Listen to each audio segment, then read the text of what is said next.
Columbia Accident Investigation Board is releasing its report today, and James Asker is with us to preview it. He is managing editor of Aviation Week in Space Technology. Good morning. Good morning. What are our viewers going to see in about 3 hours from now? Well, I think we're going to see a report that's fairly critical of NASA's culture, the way NASA went about analyzing particularly foam shedding off the large external tank and hitting the space shuttle.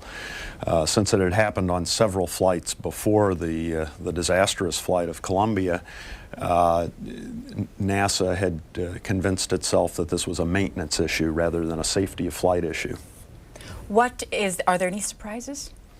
I'm sure there'll be a few surprises. It'll be a fairly lengthy report, and there'll probably be some technical detail that we haven't heard before. But the board has been fairly open and good about keeping both NASA and the public informed as to its major findings as it went along. So I'd be surprised if there was anything startling. Matthew Weldon, this morning's New York Times, says one of the things to look for in this report is the language that is used. Can you explain what he means by that? Well, I think what he's driving at is this issue of how critical they'll be of the NASA culture, how sharp they'll be in any sort of rebuke of the space agency.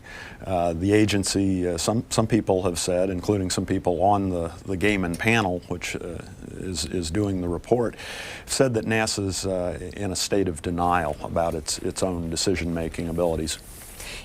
We have actually a list of the people who are on this board, and we can just go through it. Obviously, one of the big names that people have heard a lot about it is Mr. Gaiman. What has been his tenure as the head of this group? Well, he is very experienced in this sort of thing since he led the investigation into the bombing of the USS Cole. He's a retired admiral. Seen as, I think, very competent, and he's, by most accounts, done a very good job in leading the investigation. Our phone lines are open if you'd like to join us today, and here's how you can join us. We're going to divide our lines by Republicans, Democrats, and others. 202-585-3880 for Republicans, 3881 for Democrats, and 3882 for all others. You can start dialing now. In this morning's New York Times, also, there is a Q&A with Sally Ride, who is also on this board. She's also on the board. Because of her visibility, will she have a higher visibility today also, do you think? Oh, I don't know about that. I think the way these things usually go, the board will probably be unanimous in its conclusions. It's fairly rare that you see a dissent on this sort of thing. Of course, she has tremendous name recognition, and she takes that responsibility quite seriously, so I'm sure she'll be very careful in what she says. This is in the science section of the New York Times, and they ask her some questions specifically about the parallels between Challenger and Columbia. Are we going to see those kinds of parallels in this report? Yeah, I think we will, because in both cases of shuttle flight accidents, there had been hints of trouble in previous missions, things that the space agency in retrospect should have spotted as being major problems rather than something that could be addressed as a maintenance issue or something that wasn't serious. This afternoon at 2 o'clock, Sean O'Keefe, the head of NASA, is going to be speaking before his own employees. We're going to be carrying that live. They're allowing coverage of it. What's he doing? Well, I think he's going to try to pull his team together and say, let's move forward, let's fix the problem, and return to flight. That's been his stance so far. Is it anything more than a pep talk, do you think? I don't know. We'll just have to see.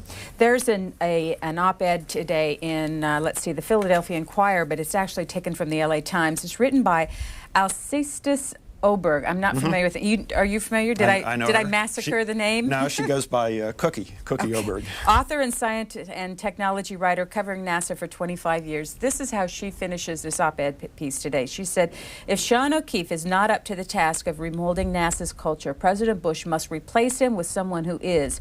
Otherwise, we're headed for another shuttle disaster. Is he possibly on the chopping block there? I don't know about that. I think that's really the key question moving forward, and I think something that Congress will be looking at very seriously is whether to hold someone personally accountable.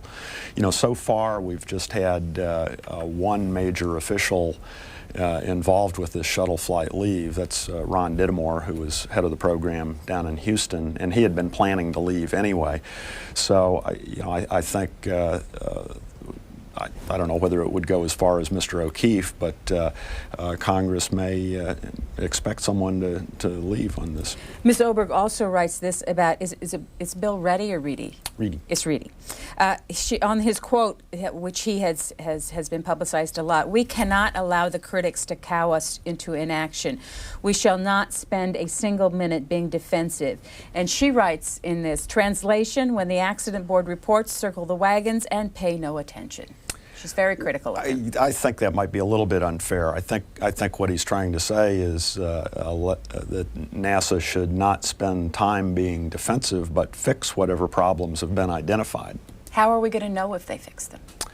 That's a good question. I think one way we'll know is if people within the agency feel very free to bring up any concern, and that if management takes each and every technical concern very seriously. Hagerstown, Maryland, your first stop. Hello. Yes, thank you very much for taking my Sure. call. I love C-SPAN. First of all, I wanted to say that I think exploration of space is the most important thing we do as a culture, and I really hope we continue to do it vigorously. But to the immediate question, one of my favorite right-wing conspiracy nuts has been posting stuff about how somehow the environmental rules involving the banning of Freon and other materials somehow contributed to the foam being weaker, and that therefore, according to him at least, it's all Clinton's fault that the shuttle came down. And I just wonder if there's any truth at all, at least to the environmental compromises that may have been made in order to keep the shuttle flying. I'm afraid I don't know enough about the technical details of the foam to know whether lack of Freon was in any way an issue. I just don't know about that one. Dallas, Texas. Yes. Morning. Good morning. Thank you for taking my call. And my heart goes out for the families. Every time this comes up, I remember them every time. Or any picture of the Columbia.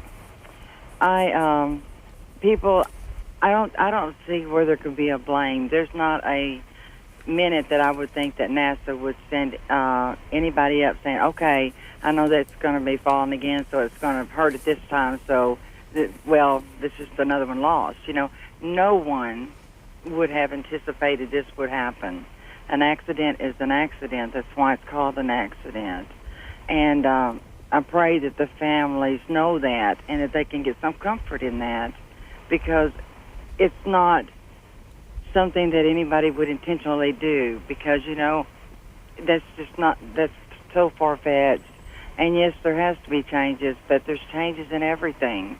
Every day, everything. Nothing was built, I heard this morning, on a bridge, and when they were building a bridge, and he said that hoped it would last for his grandchildren, but there's nothing that's been built that doesn't have to be rebuilt or fixed. Mr. Asker. Well, yeah, I think the caller makes some good points there, but let's try to separate some of these issues. You know, I don't think anyone is critical of the people in NASA personally for not trying to do every possible thing they can do to make the shuttle as safe as it can be. The question is, how does NASA function as an organization? Does it encourage people to speak up? Does it take problems that are brought up by a minority, even one person, does it take them very seriously and try to chase down the answers in a technical way before making a decision? So, you know, let's try to keep those two issues separate.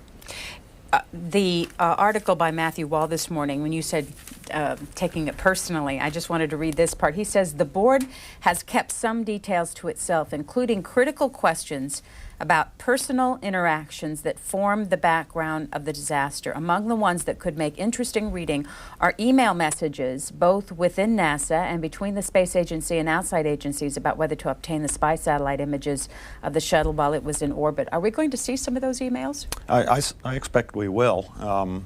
You know, that's the kind of thing I was talking about, when there would be some detail that we haven't seen before. You know, that's this matter of whether to use spy satellites to image the shuttle while it was on orbit to see if there had been damage, of course, is one of the controversial things in the accident. Wilkesboro, North Carolina. Yes, I have an opinion as to what I think happened to the shuttle. And after that, I would like to ask Connie a question, if I may. What I believe happened to the shuttle, with all the electronics, the wheel well door, the electronics did not allow it to fully seal, and that's where the heat came in to cause the breakup of the shuttle. Now, my question to Connie, can you tell me how much of my cable bill comes into C-SPAN on a per dollar basis? This is a tough one. I think it's around 6 cents. But I haven't checked it. I haven't checked the numbers recently. I know it used to be about 6 cents. Well, the reason I'm asking is I am considering writing a letter to the CEO of Charter Communications and protesting any of my cable bill going to C-SPAN. And why is that? Okay. Thank you. We'll go on. Kingston, New York. Yes. Thank you for letting me call. The question I have is, if this was an ongoing problem, pieces of insulation falling, excuse me, off the tanker part, why wasn't it taken care of before? Well, it wasn't taken care of because there had been several flights where it had happened, and there had been no damage whatsoever. So NASA convinced itself that, oh, this is something that's a pesky maintenance issue, but it does not represent a threat to the shuttle. I guess it's human nature that when an event happens several times and there's no harmful effect from it, we assume that there's nothing to worry about. And obviously that was a tragically mistaken conclusion. Fort Bragg, North Carolina. Yes, good morning. Morning. I just think that it was obvious that an observer from the ground noticed this from the start, and mass media and everything was like, oh no, you're just a person on the ground, what would you know? And then come to find out 2 months later, that's what really happened. And then, and here we are talking about 7 people who did have the misfortune, but we've got people all around the world, and there's obviously a lot more than this going on.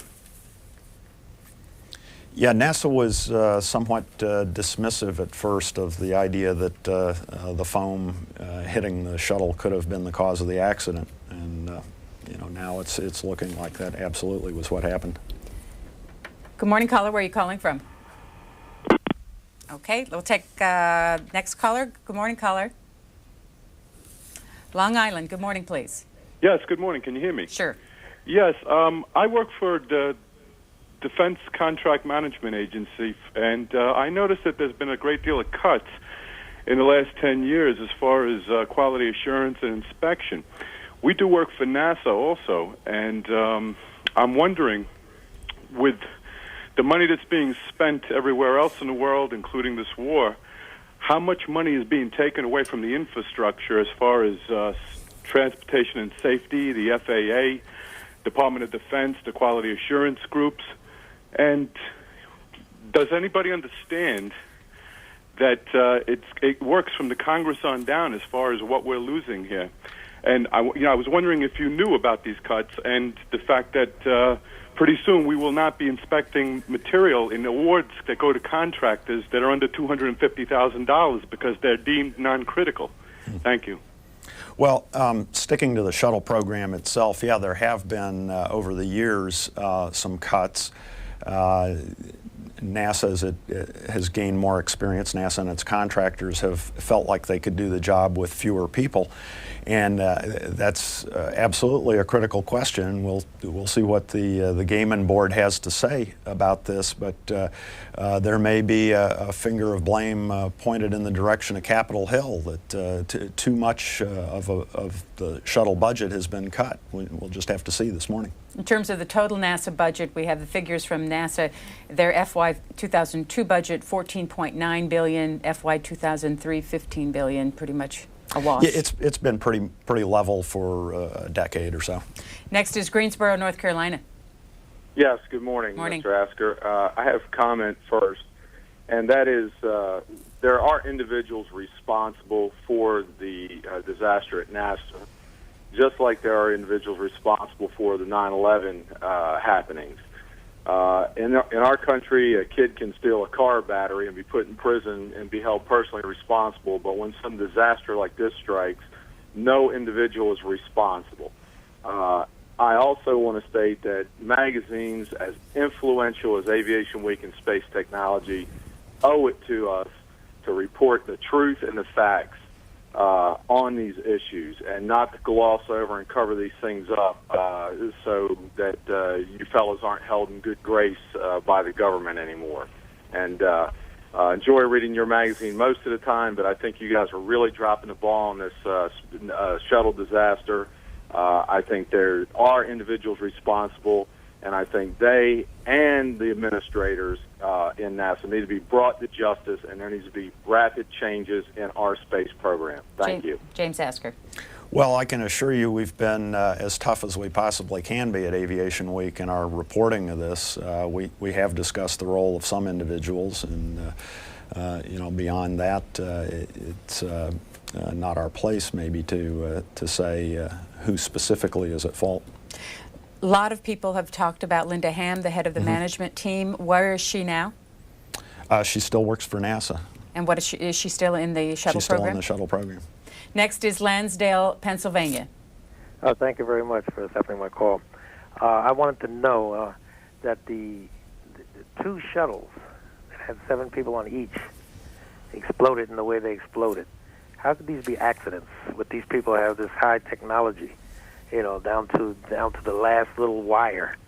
You know, there's so much knowledge up there that, and information to be received from these people and to be taken by these people, that they never reached it.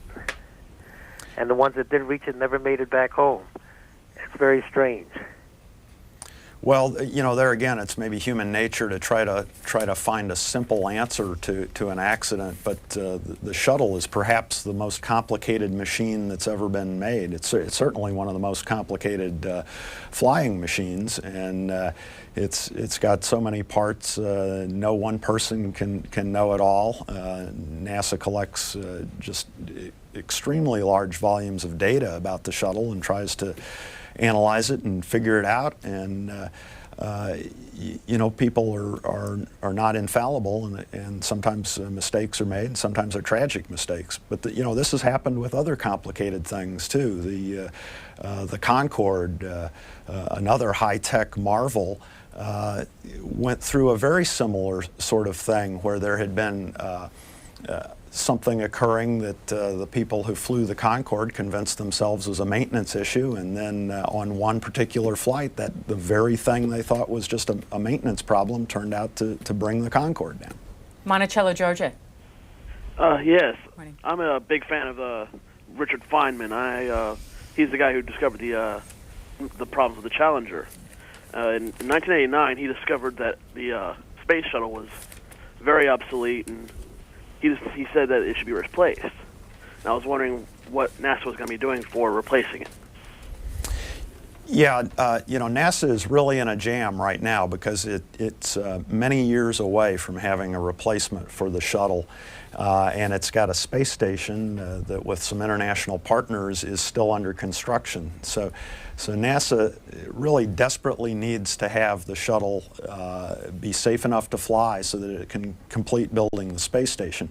Beyond that, it's looking at something that it now calls the orbital space plane, but it's really in the very early stages of designing a new manned vehicle. Even though it's called a space plane, it's not even known at this point whether it'll be a capsule or a winged vehicle. The science section of the New York Times this morning talks about private innovation getting into space. How possible is that? I think it's very possible that private enterprise will be able to do what's called a suborbital mission. You know, just sort of go up to 100 kilometers or so and take people on a sort of adventure ride. It takes a lot more energy to actually get into orbit and stay in orbit. So, you know, I think at some point private industry will do this, and I think it's probably the way to go. Senator Barbara Mikulski yesterday had proposed, according to the Washington Post this morning, a permanent independent oversight panel to see to it that NASA fully implements the recommendations of the Gaiman board. Do you think that's going to happen? I don't know. Permanent independent oversight panel. Yeah, I don't know, and I don't know that it would necessarily accomplish more than NASA creating that kind of organization internally. You know, there are various mechanisms. Clearly, there needs to be some sort of safety organization that has tremendous authority and is listened to by the space agency. Jessup, Maryland. Hi. Morning. I'd just like to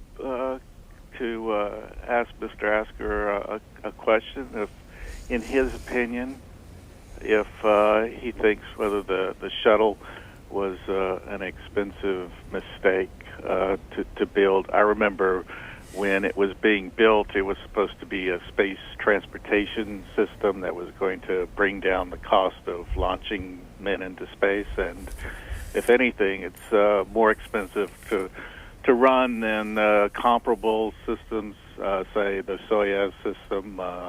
I remember reading that the Russians built their space shuttle after they ran the numbers and figured that there couldn't be any financial reasoning behind those numbers, and thought that the shuttle was actually supposed to be some kind of military platform. Could Mr. Asker comment on the viability of the shuttle? Well, yeah, you really packed a lot into that question. It's sort of the whole history of the shuttle. I guess the short answer, my short answer to the question is that the shuttle is a technological marvel, but an economic flop. You know, clearly it's a very, very expensive launch vehicle. But you know, I think it would be going too far to say it was a mistake. It's performed very well overall, despite 2 accidents. It's accomplished some remarkable things, including taking into space some very important science instruments. You know, if going forward, you know, you could argue legitimately that perhaps carrying people should be done by one kind of space vehicle and cargo by another vehicle. But on the other hand, you know, there are plenty of people who say no, the thing is to just make a better, safer, large vehicle that can carry both people and large amounts of cargo. Mr. Asker will be with us for 10 more minutes taking your phone calls, and then we'll be joined by Congressman Dave Weldon, who's a Republican of Florida and sits on the one of the subcommittees that includes the funding of NASA. We'll be looking at the congressional look at this report, and we'll continue our coverage of this until 10 o'clock at the end of our program. At 11 o'clock, we'll be bringing you live coverage of the release of the report, and at 2 o'clock, live coverage of Mr. Golden's speech to the NASA employees. Next call is Tucson, Arizona. Good morning. Hi, Tucson.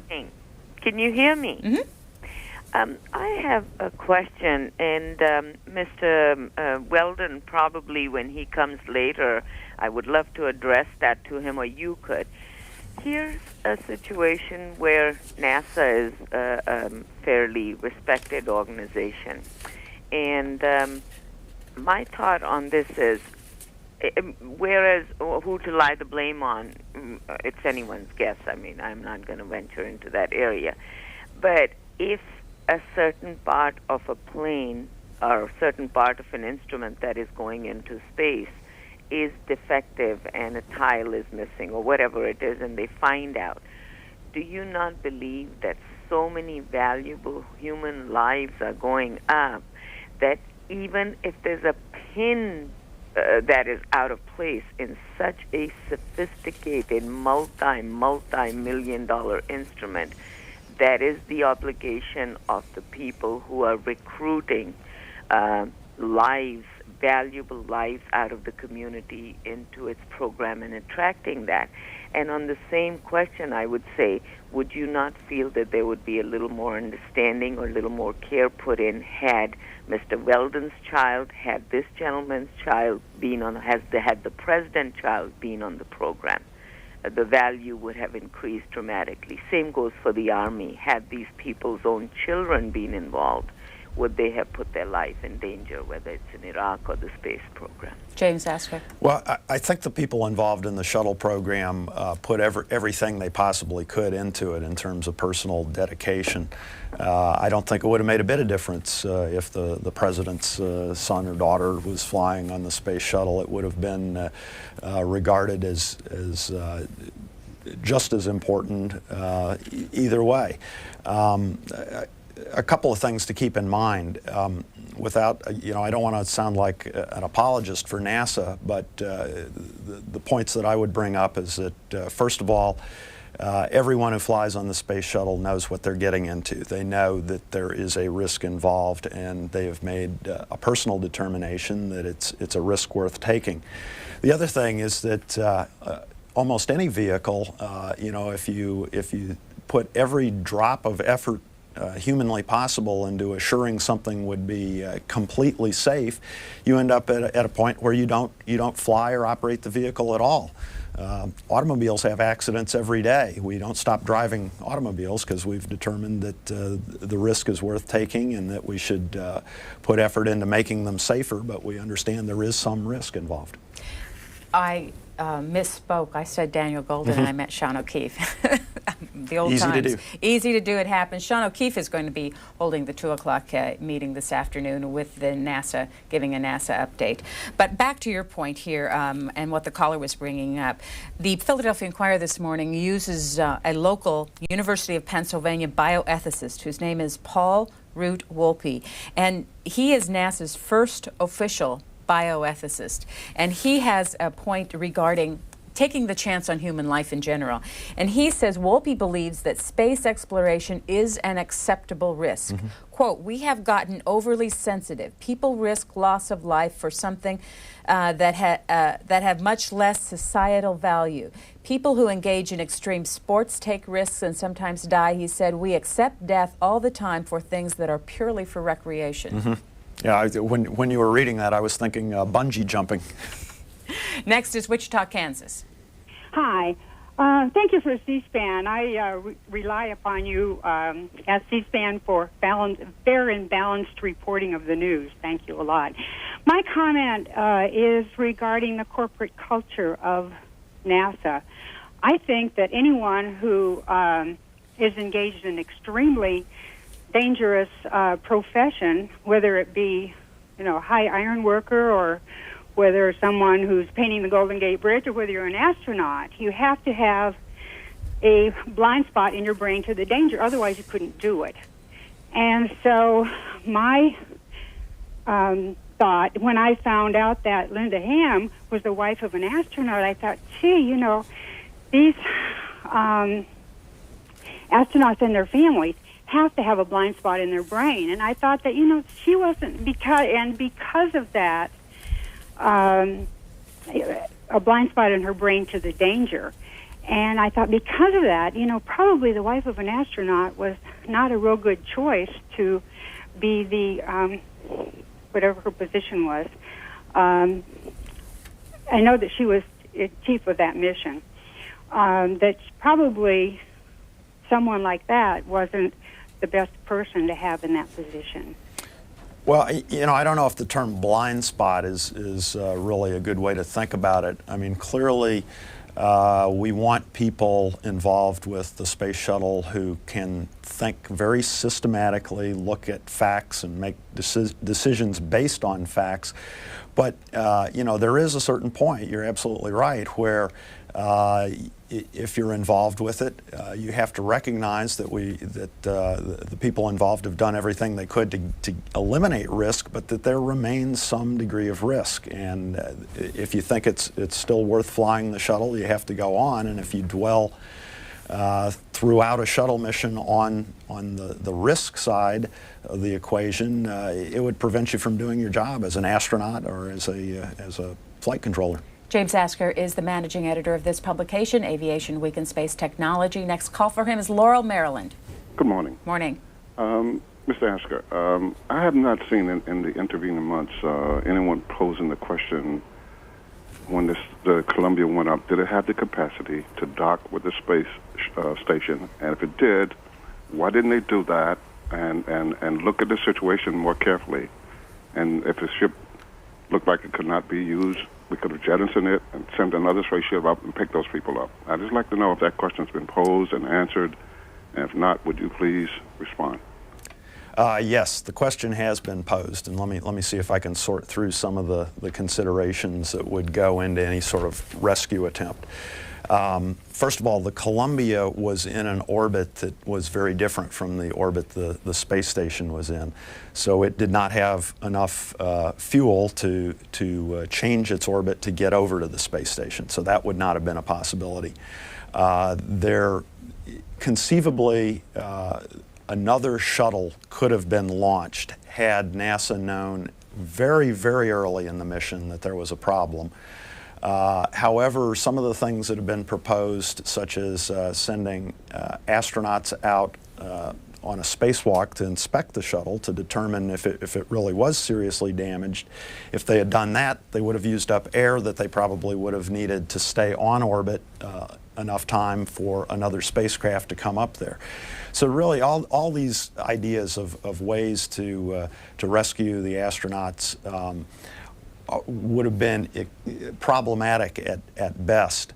Probably a better way to approach this in terms of, you know, where was the point at which NASA could have avoided disaster, is to think several space shuttle missions before the Columbia's tragic flight, and look at instances of when foam was hitting the shuttle, and you know that if there was an off ramp on the road to this disaster, it was then when somebody could have said, hey, this matter of foam coming off is a very serious problem, and we need to fix that before we fly again. Will we have better cameras watching the shuttle from here on out?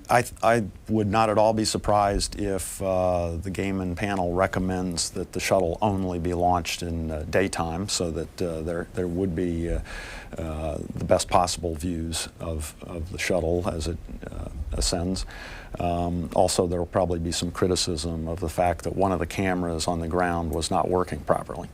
And it would have been possible for the flight to have been aborted at some point in time early, or is that even realistic? It's conceivable, but it's pretty unrealistic, because what that would require, first of all, aborting a shuttle launch itself is a very dangerous thing to do. The other thing is, you know, you can fault NASA's decision making about not recognizing the foam coming off as a problem, but an abort decision would have required an almost instantaneous decision that yes, the shuttle has been damaged, now let's abort, and that's, you know, maybe beyond the possibilities of any sort of human decision making.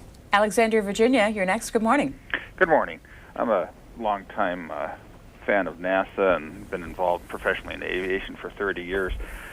One question that's disturbed me about the whole shuttle program is we keep eviscerating the International Space Station and keep flying the shuttle to do experiments that could be done on the International Space Station. Why not take the hundreds of millions of dollars that are put into these missions and redirect it towards the International Space Station and build it like it was originally intended? Well, the space shuttle is basically now the servant of the space station. The space station couldn't be built without the shuttle, and it's a major way that both cargo and people get up and down to the space station. So it's an integral part of the plan for building and operating the space station. Coming up next, we're going to hear from a congressman regarding his thoughts on this. You mentioned earlier that a finger of blame may go up to Capitol Hill on this. I wouldn't be surprised if the Gaiman panel explores this issue of whether NASA's budget was under, particularly the space shuttle's part of the budget, was under too much pressure. And you know, when it comes to the space agency's budget, the buck stops on Capitol Hill. This is Mr. Asker's publication, Aviation Week in Space Technology. He is managing editor of it. Thank you very much for joining us this morning. And we'll be back in just a moment with Congressman Weldon.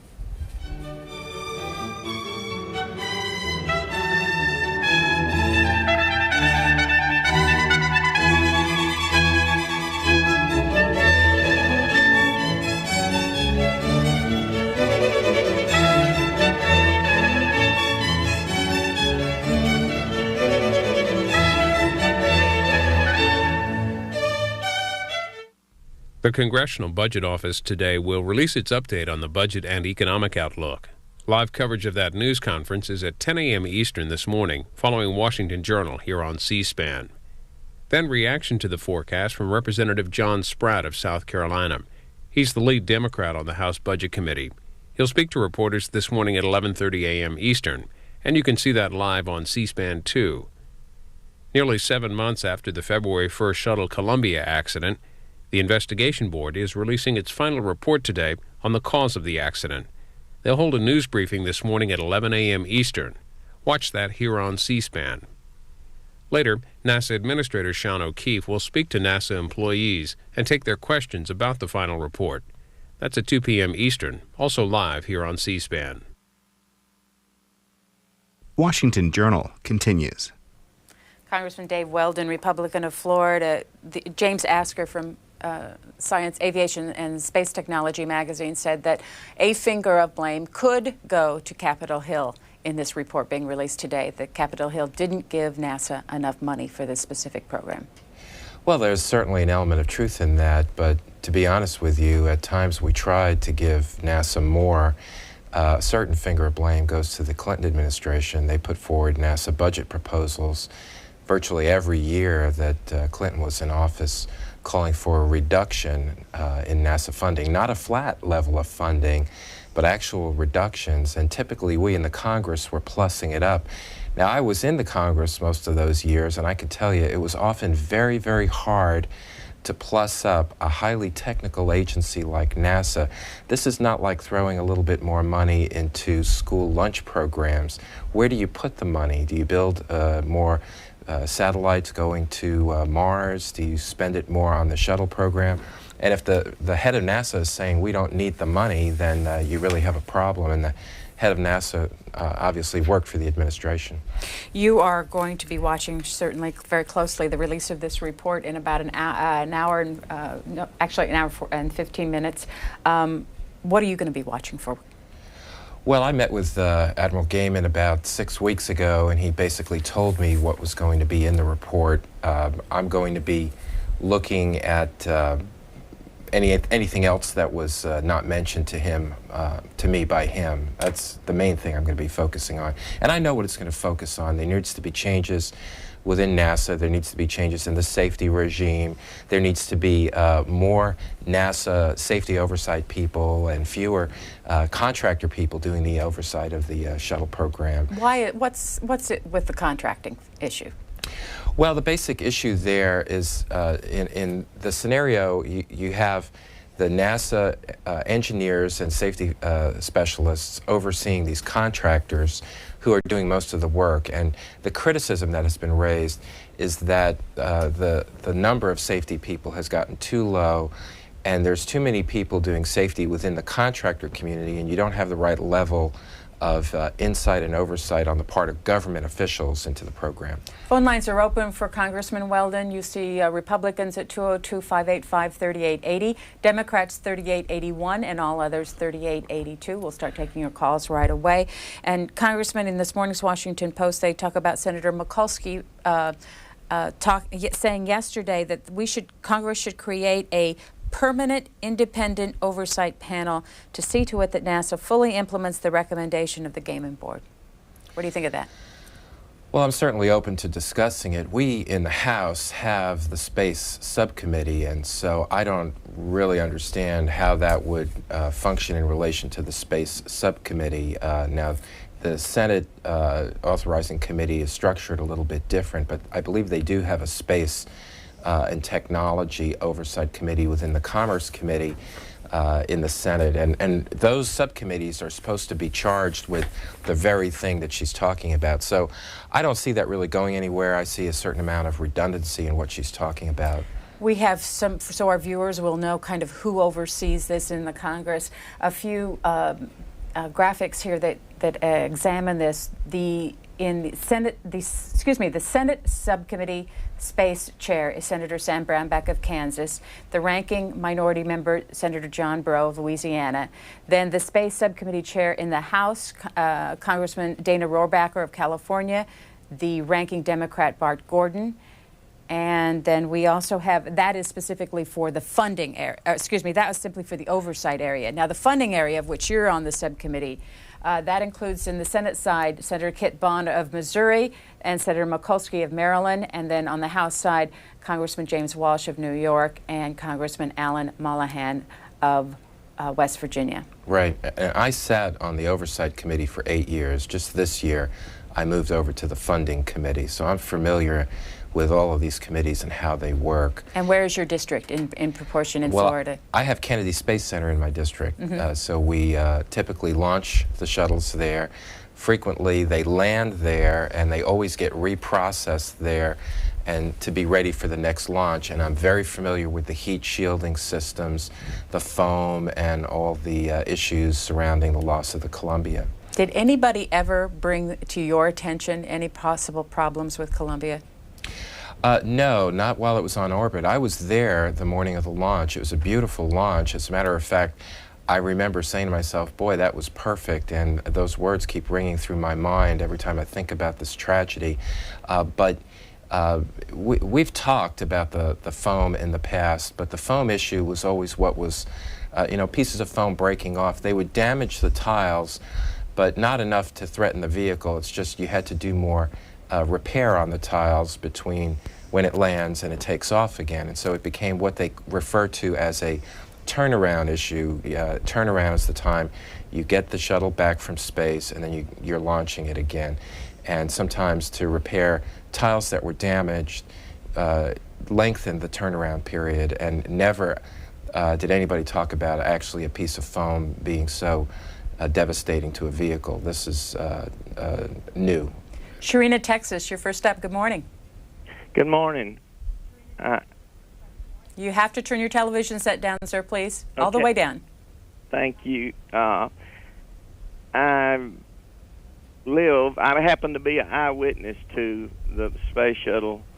I live 20 miles east of Nacogdoches, Texas, which the major news services actually claimed it landed more in Nacogdoches County and Hemphill or Sabine County, but it was a coincidence, I guess, or something, that I happened to be on my phone, cell phone, and my son, whose business is like 25 miles west of where I live, and he said, "Daddy, look up in the air," and it appeared to be like 1,000 feet, I guess, over my house. Pieces fell all over my land.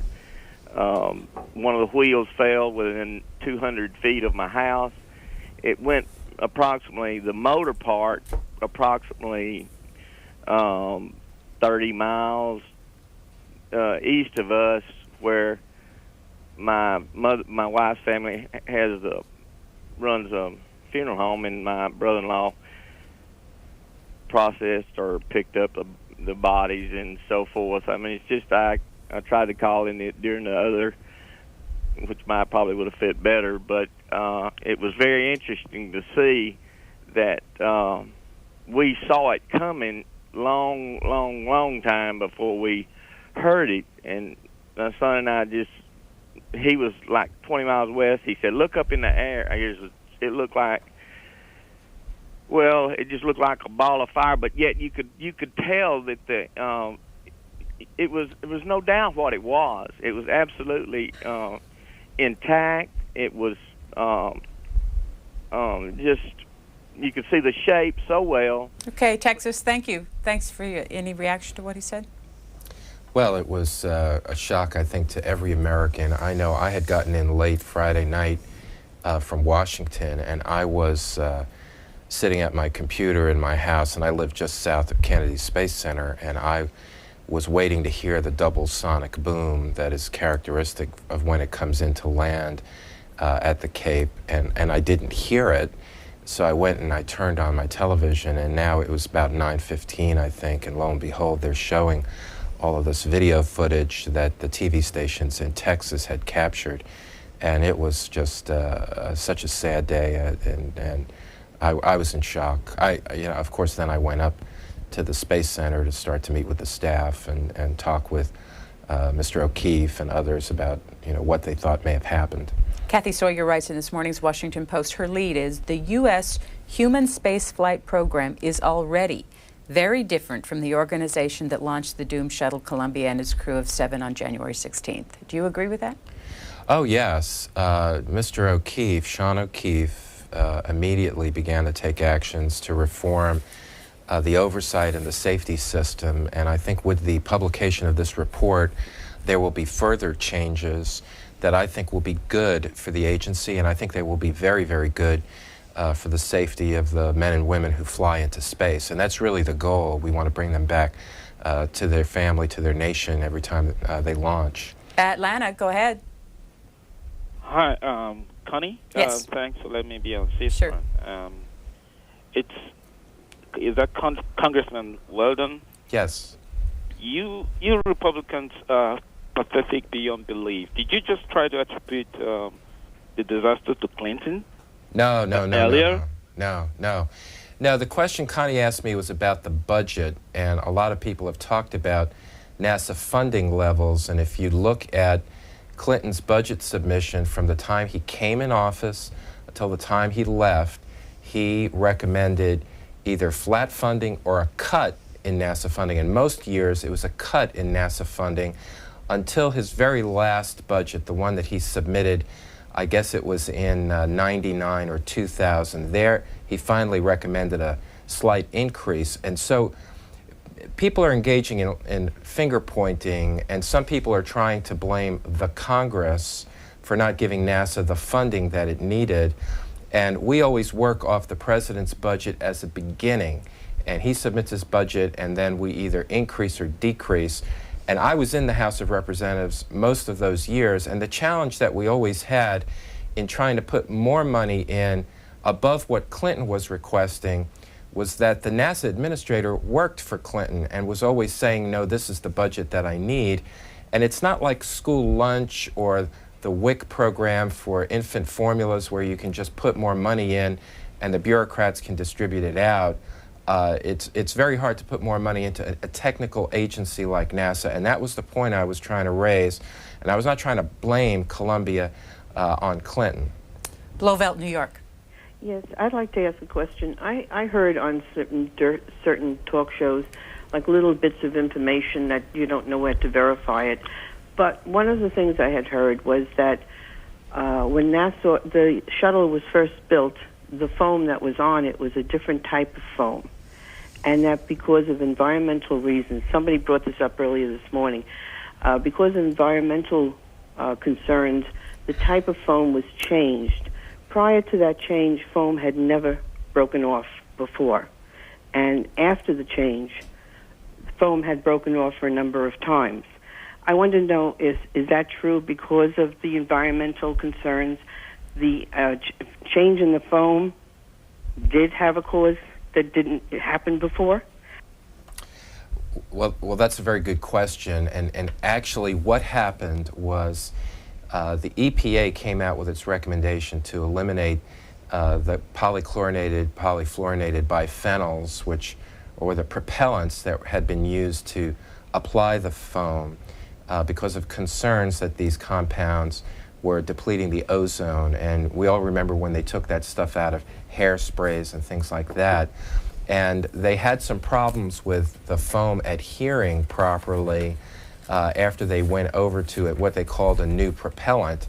I asked Admiral Gaiman when he was in my office a month or two ago about this issue, and he said he did not think that was the primary reason for what happened. And this is one of the things that I'm going to be scrutinizing very closely when I actually see the report. And so I would say the jury is out, the jury is still in on that, but we need to closely look at it to make sure that that was not a factor. The Philadelphia Inquirer op-ed page has a piece by Cookie Oberg, who has covered NASA for 25 years, and she says several things need to be done. I want to get your reaction to what she says. O'Keefe needs to replace the current return-to-flight team with a by-the-book engineers who make safety a higher priority. Well, actually, what Gaiman is probably going to recommend is something that I think is very, very important, and this is a little complicated, but if I can just explain it briefly. If you look at a lot of other people who engage in very high-risk work, and a great example, a great comparison is the nuclear submarine guys. You separate the people who create the standards from the people who operate so that the operators cannot violate the safety standards. And within the NASA organization, they had them joined. So in order to meet a mission requirement, managers could sometimes say, well, we will launch anyway, even though we don't meet that requirement. And one of the things that Gaiman is recommending, which I think answers the concern that she has, is the report is going to call for separating those two things out. So you're going to have this separate safety organization over here saying, no, you can't launch, and they don't have anybody in their chain of command saying, no, you got to go, you got to go. I mean, the only place where those two will come together essentially is with Mr. O'Keefe himself. She goes on to say he must end the careers of managers who would protect the status quo. I think that's what you're talking about in terms of the managers. Well, in terms of whose career needs to be ended, we're going to leave that up to Mr. O'Keefe and the NASA organization. People are going to get new positions and new titles. Now, if there are some people who made bad decisions and they need to be let go, then that will need to be done. But people in current positions are going to get new positions. That's already happened. The fellow who was running Kennedy Space Center, his name is Roy Bridges, he's a retired Air Force general, has been moved over to the Virginia NASA facility at Langley, and I think one of the things he's going to be focusing on exclusively is NASA or shuttle safety, and he will not be in the chain of command responsible for launching the missions anymore. She also says that astronauts have to be, who are more apt to follow orders than challenge bosses, should be steered away from NASA leadership positions. Well, that's a criticism that has been leveled. One of the issues that you get into there, though, of course, is these people have the strongest vested interest in making sure it flies safely. They know everybody in the astronaut corps. They know their wives. They know their kids. And the people that I found that were most broken up about Columbia were actually the astronauts, because they were their friends. And so I find astronauts by and large are very, very safety conscious. And so to say we need to get them out of the loop, I'm not sure I agree with that. Do you see any circumstances under which President Bush should replace Sean O'Keefe as head of NASA? Oh, I don't see any at all. I think he's doing a great job. He's done a great job with the space station program. He inherited a program that I think was mired in red ink, and he has really turned it around.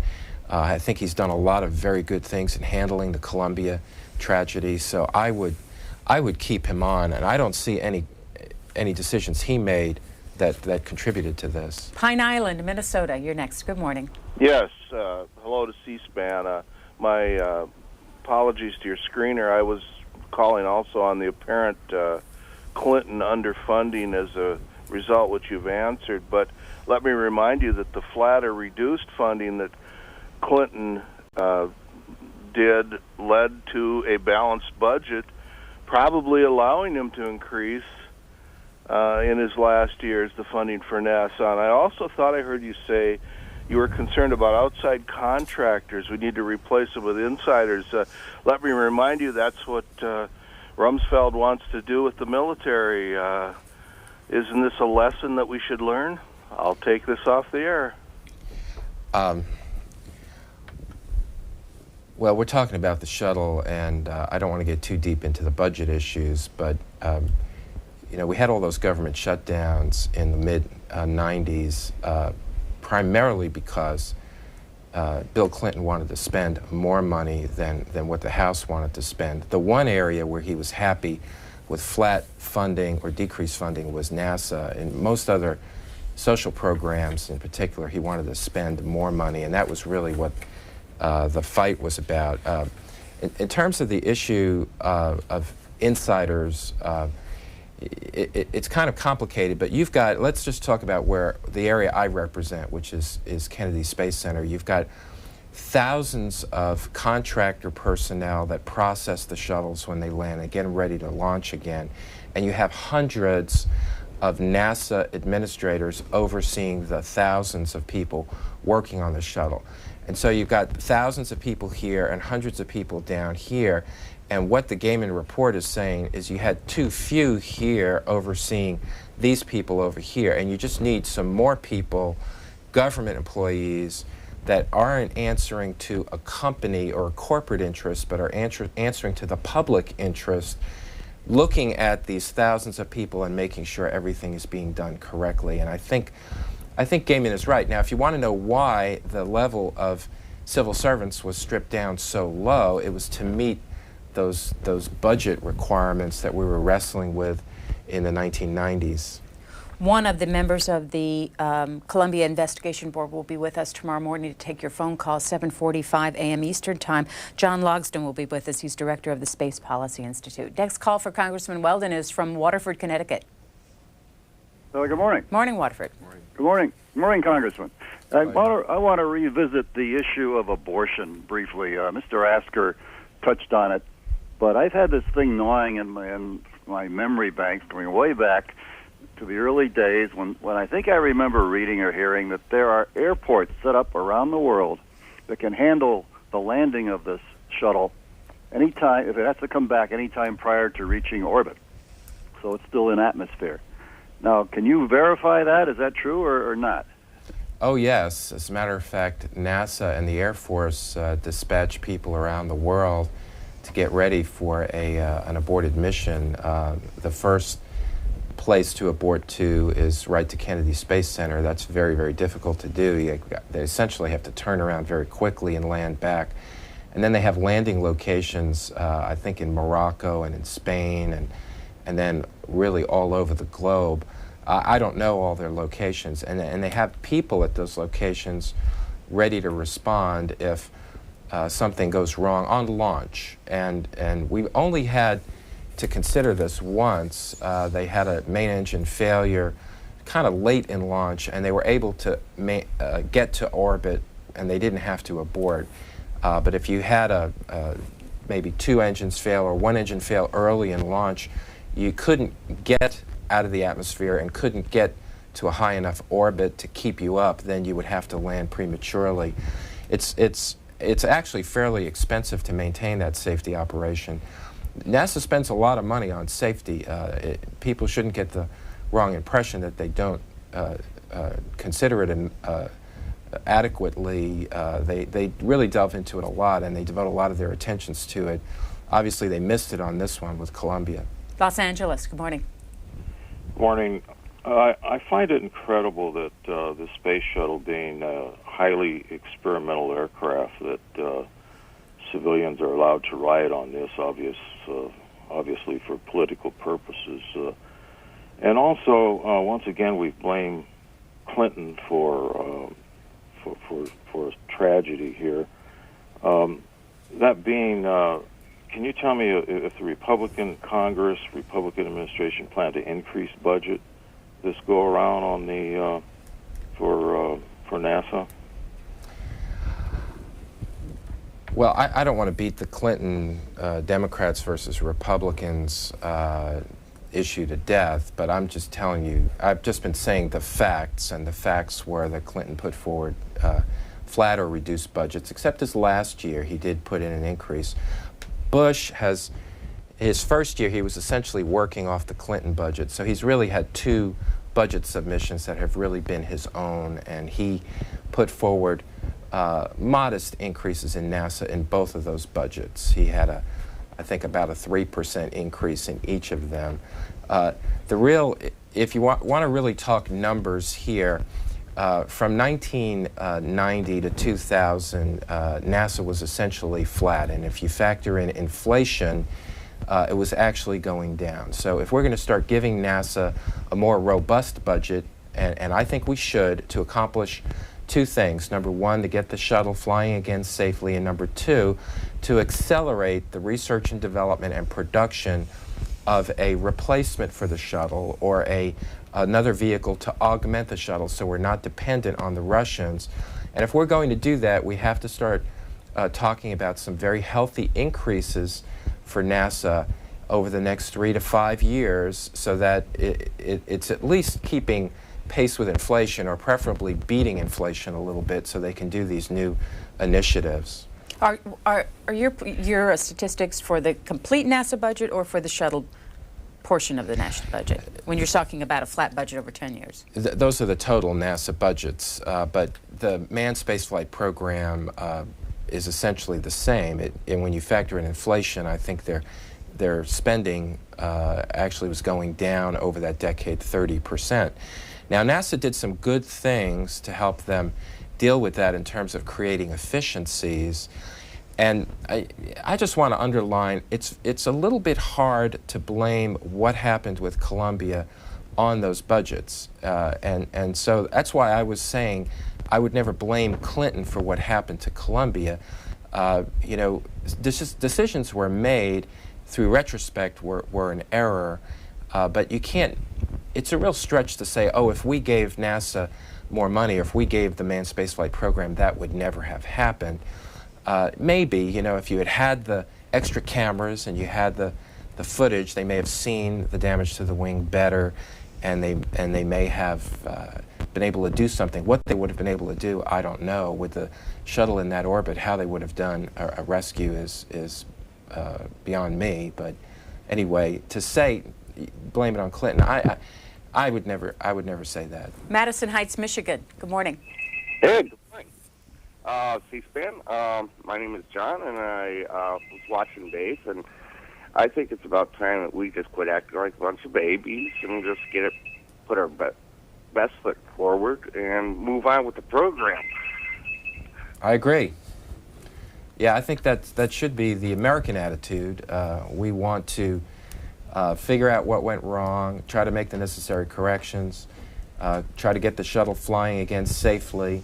But then importantly, you know, we're dependent on the Russians right now to maintain the space station, so I think we need to come up with a backup system, and NASA is working on that. It's called the orbital space plane, so that if the shuttle goes down again, we can still support the station, and that we need to move ahead. We are, as Americans, a pioneering and exploring people, and I think it's very important that we maintain our manned spaceflight program and continue to explore the unknown. Have you seen any of the emails that have not yet been made public between NASA officials and some outside agencies on whether to get more photographs from spy satellites? Well, I've talked to people about it. I haven't read any of the emails, and it can be done, and it should be done. What really I think is being called for is to have really good photographs during launch, and then if there's any reason for concern, you bring in the spy satellites. But then once you're on orbit, they're going to take a look at the entire heat shielding system using the cameras and the arm of the shuttle and the space station crew, so that they can examine everything and make sure the shuttle is fit for a safe re-entry. And I think they'll be able to address all those issues, and they won't necessarily have to call the spy satellites in except in certain circumstances. Sally Ride writes in this morning's, or has a Q&A in this morning's New York Times in the science section, and she talks about the fact that that we weren't looking at it from the right side, in her opinion.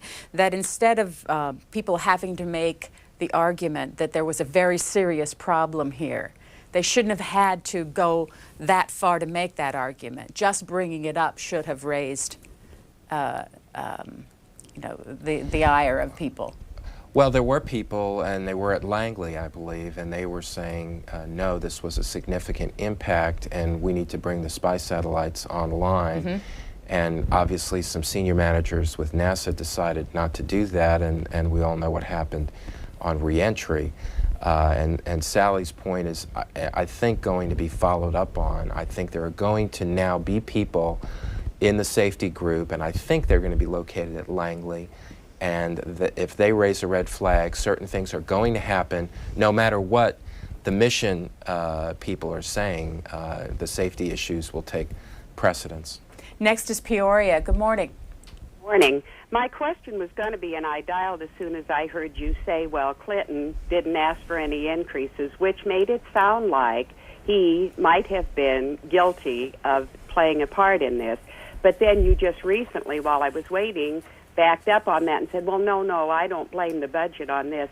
But it's disingenuous when you representatives and senators throw in remarks like that, because some people take that one part away and that's all. The other part is our NASA people's lives are most important, but so are the people in those social programs that you were willing to shut down the government for.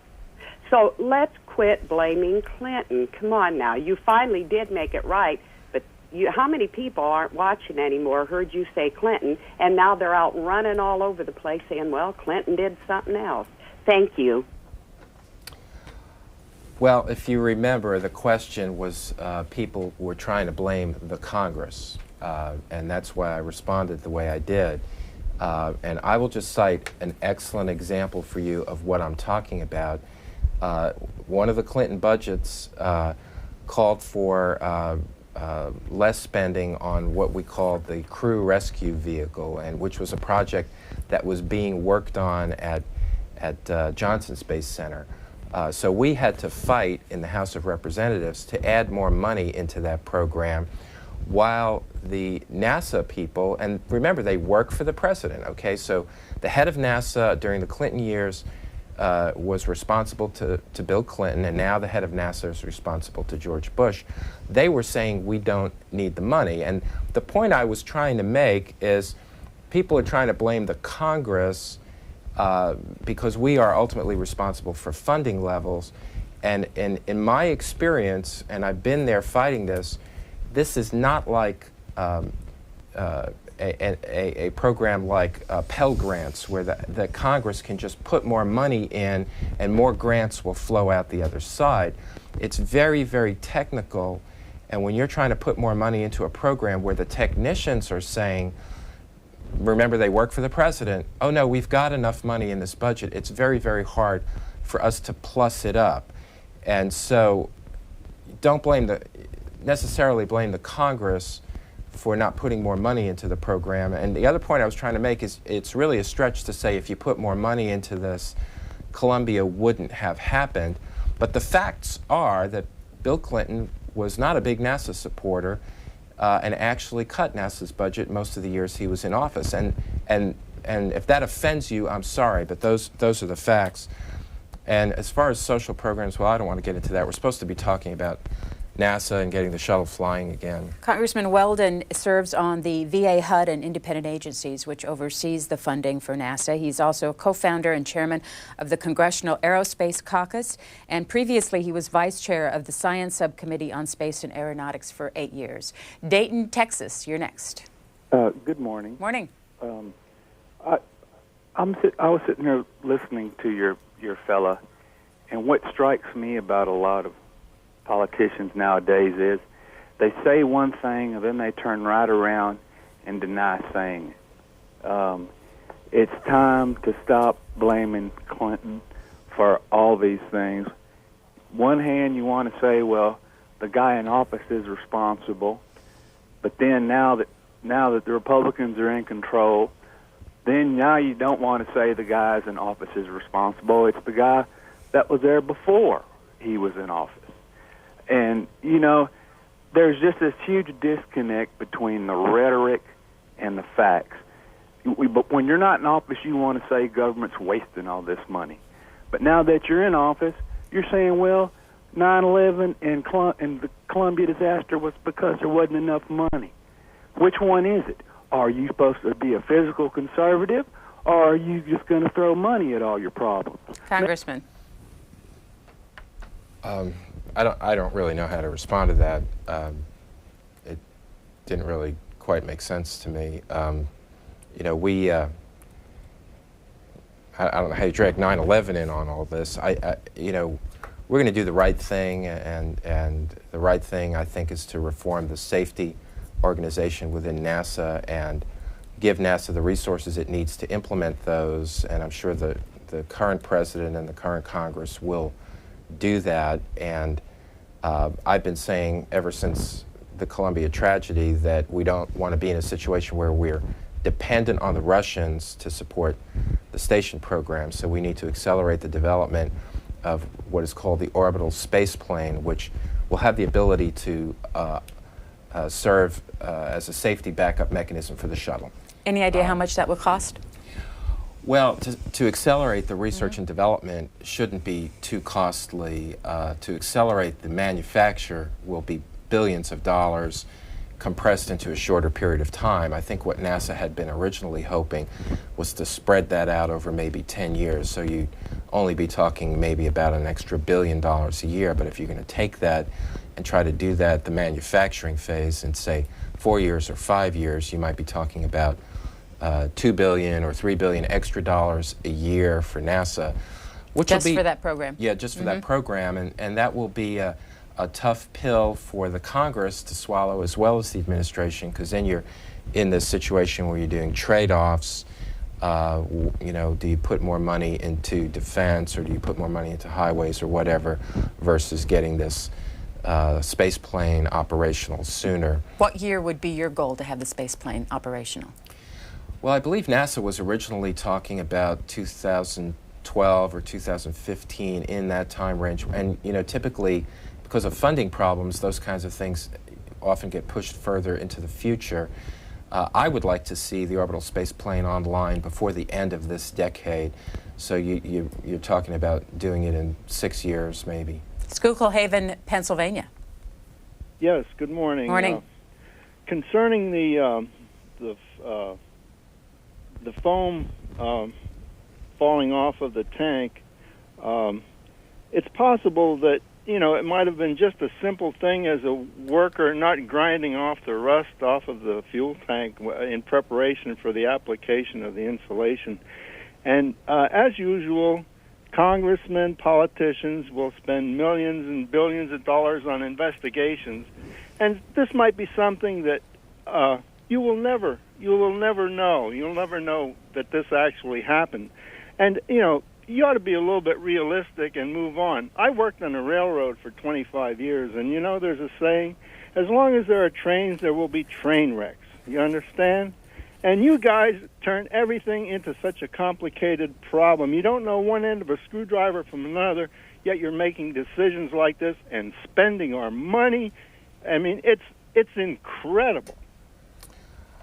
Well, I know a little bit about railway safety, obviously not as much as you, and I do know that there were horrible, horrible train wrecks in the early years of the railroad industry, and that governments, in particular the federal government, stepped in and began to implement safety standards and probably spent some money and dramatically improved things.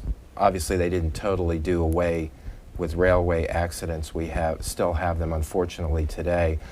The bigger issue I think you were alluding to, when we launch a rocket with people on it, we're accelerating them to 17,000 miles an hour and putting them in a very hostile environment, outer space, where there's no atmosphere and there are gamma rays. And then when we bring them back, we decelerate them through the atmosphere, a very fiery, dangerous experience. And we can never reduce the risk of that to zero. So there's always going to be a certain amount of hazard associated with doing this.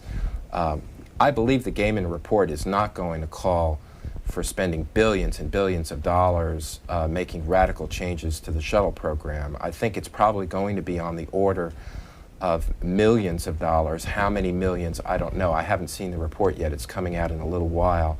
And the bigger issue that I've been stressing over and over again, besides the issue that you're bringing up, that we need to move on, we can't reduce the risks of life to zero, particularly when it comes to space exploration, but we need to accelerate the development of this orbital space plane.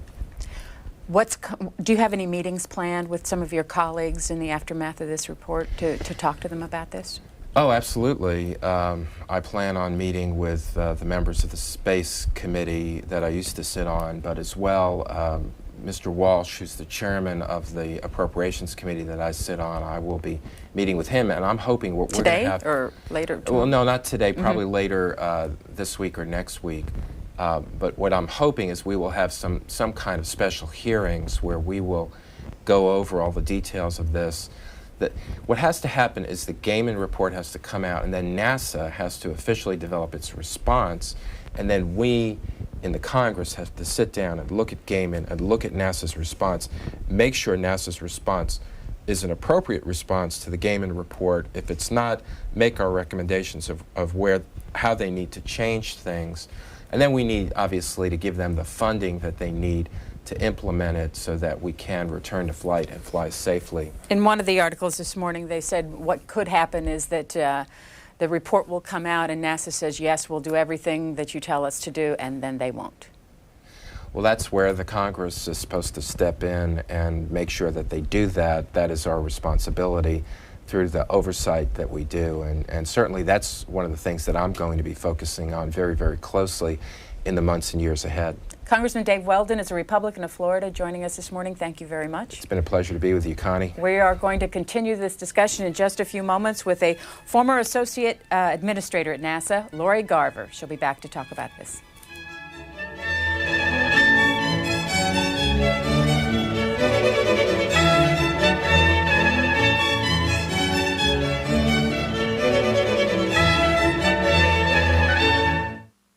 The Congressional Budget Office today will release its update on the budget and economic outlook. Live coverage of that news conference is at 10 a.m. Eastern this morning, following Washington Journal here on C-SPAN. Then reaction to the forecast from Representative John Spratt of South Carolina. He's the lead Democrat on the House Budget Committee. He'll speak to reporters this morning at 11:30 a.m. Eastern, and you can see that live on C-SPAN 2. Nearly 7 months after the February 1st Shuttle Columbia accident, the Investigation Board is releasing its final report today on the cause of the accident. They'll hold a news briefing this morning at 11 a.m. Eastern. Watch that here on C-SPAN. Later, NASA Administrator Sean O'Keefe will speak to NASA employees and take their questions about the final report. That's at 2 p.m. Eastern, also live here on C-SPAN.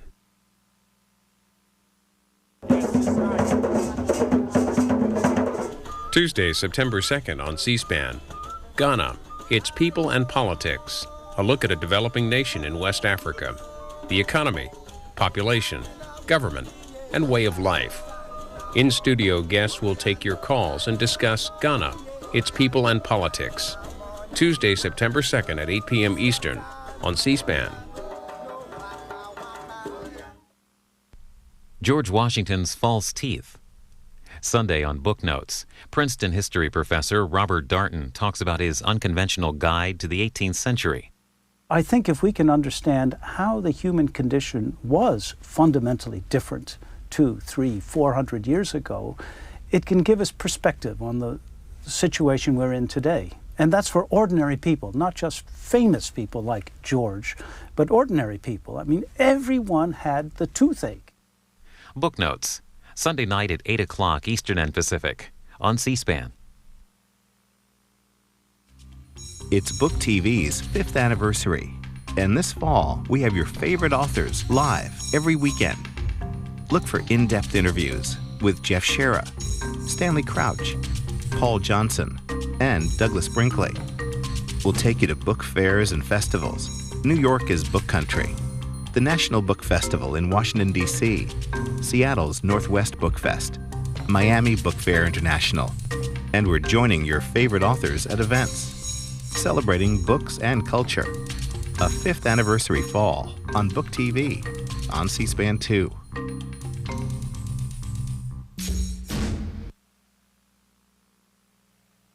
Washington Journal continues. Lori Garver, former NASA Associate Administrator, we hear that in the report today there will be some specific recommendations for changes in how NASA manages. How difficult is it going to be for an organization like NASA to change its management procedures? My view is that NASA is very, very open to that change. There isn't anyone who was more concerned about the problems with the shuttle than those folks at NASA. They're already changing. We owe the Gaiman Board a great debt of gratitude, I think, for pointing out what will be today a lot of very specific recommendations regarding that change. So that should be the roadmap for NASA, and I think we all really give them our best in trying to make those changes. Did NASA not know that these management, the way that they were managing themselves could cause problems? Of course not. NASA really felt that after the Challenger accident, they had gone back and re-looked at safety and had rededicated itself to safety. And with any large organization, over time, as I think a number of very good articles have pointed out, success actually works against you for safety because you do get complacent. And the shuttle had been so successful that we had gotten complacent. There is, we've mentioned it several times this morning, an op-ed in this morning's Philadelphia Inquirer by a woman whose name is Cookie Oberg, and she has covered NASA for 25 years. She says if Sean O'Keefe cannot make specific changes in management, replacing the current return-to-flight team with a by-the-book engineering program that makes safety a higher priority, and that if he doesn't do that, President Bush should replace him. Certainly not my call to make. In my view, these folks care more about this program than anyone, and they will try and make those changes. When were you at NASA? I was at NASA between 1996 and 2001. What was your job? I ran the policy office, really looking long-term at the NASA strategic plan and where we're ultimately going. And how would that integrate with Capitol Hill? Well, actually, we have a legislative affairs office, which I was not involved with. I worked more with the White House in making sure that they understood what our needs were with the space agency. And then we took those needs to legislative affairs, who talked to Capitol Hill about those requirements. Lori Garver is our guest. Our phone lines are open again, 202-585-3880 for Republicans, 202-585-3881 for Democrats, and 202-585-3882 for all others. What are you going to be looking for in the report this morning? Well, I'm really looking for the long-term considerations for the space shuttle. In my view, the greatest service we can give those who perished in this accident is to have the space program be more worthwhile, to have us continue to explore beyond low Earth orbit, to go back to the moon and onto Mars, to allow more people to live and work in space. In order to do that, in my view, we need to drastically reduce the cost of space transportation. And in my view, the shuttle is not going to be that long-term vehicle. It has been a compromise vehicle, and it has now shown itself to be not only very expensive, but not the safest vehicle we could develop. So I would look for us to, in this report, outline how we can move on to future vehicles. Space plane, is that what you're talking about? Absolutely. Now, Congressman Weldon talked about the possibility that they could accelerate both the research and development and the execution of first space plane. Is that realistic? NASA has already announced that they fully intend to accelerate the development of the orbital space plane.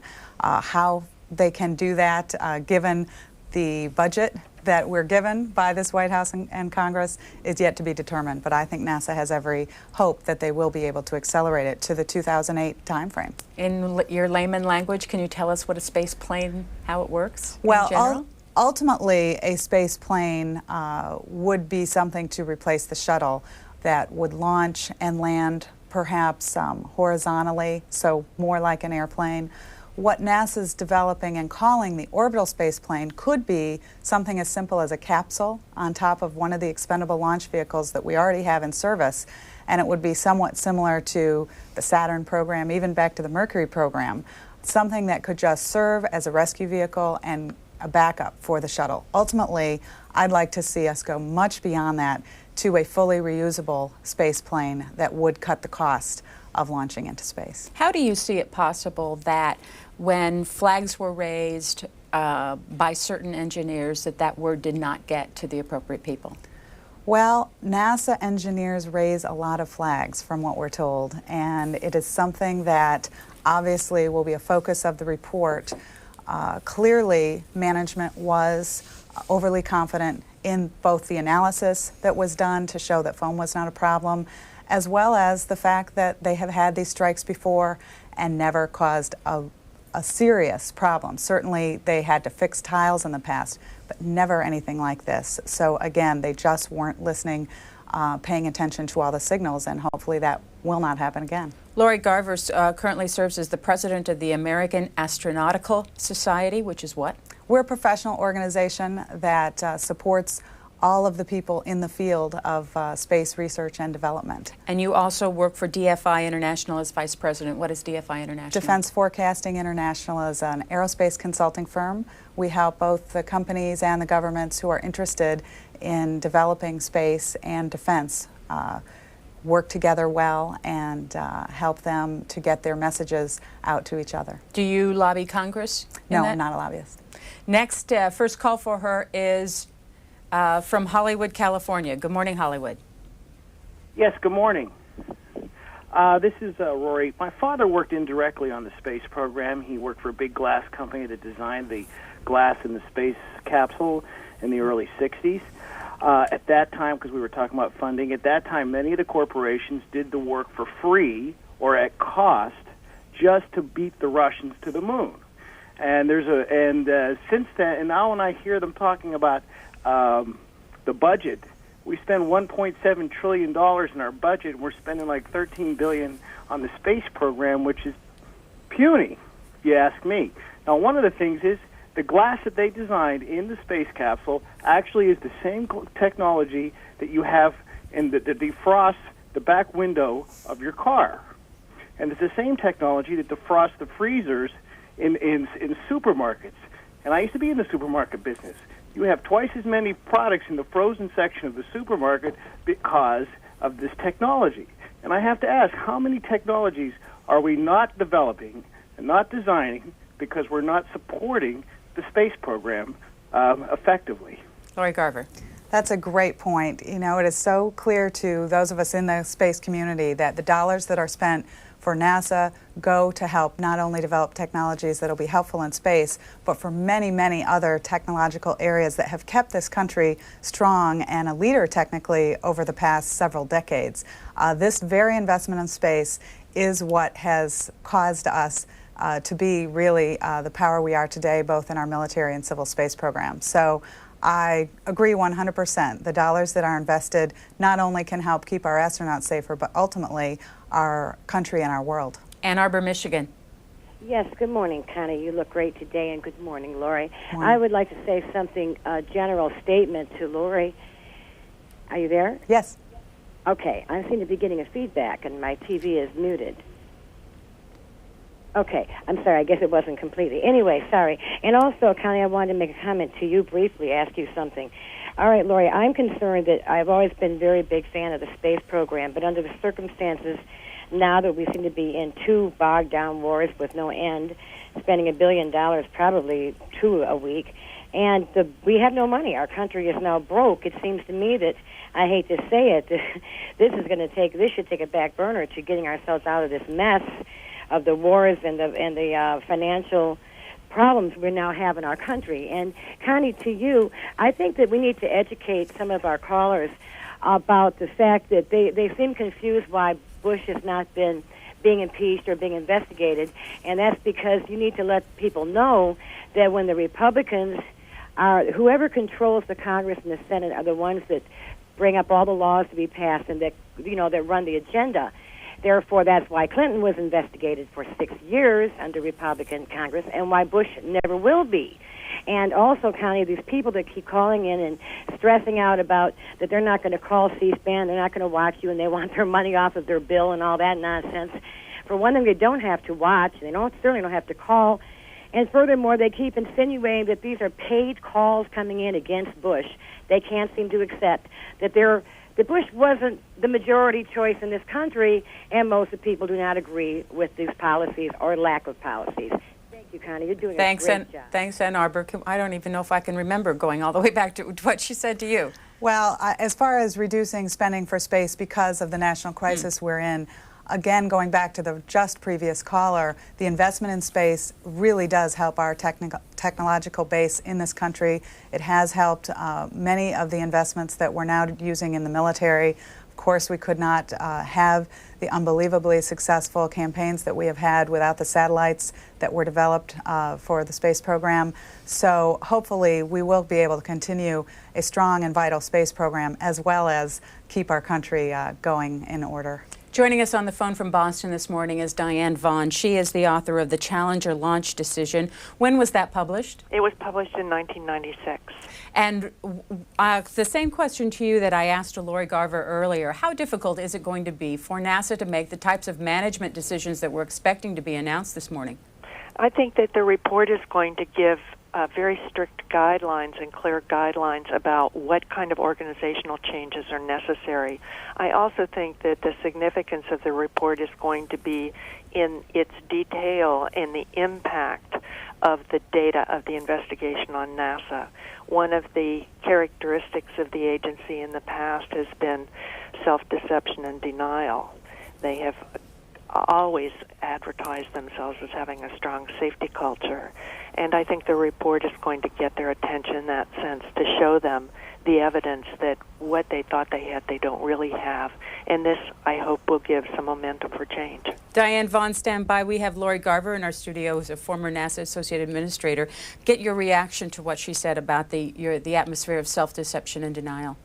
I think it's an excellent point. NASA, when I was there, always, again, stated safety is our #1 priority. They stated that continually till we lost the Columbia last year or earlier this year. And I really feel that what Diane Vaughn outlines in her book and this campaign being you're successful so you can do no wrong, that has led to problems at NASA that do need to be fixed. And the roadmap that we all anticipate that will be laid out in today's report will be very beneficial to NASA and to the future of the space program. We've all looked, I guess, in the headlines in today's papers, NASA fears today's report and is afraid it's going to be so bad. We should be looking forward to this report.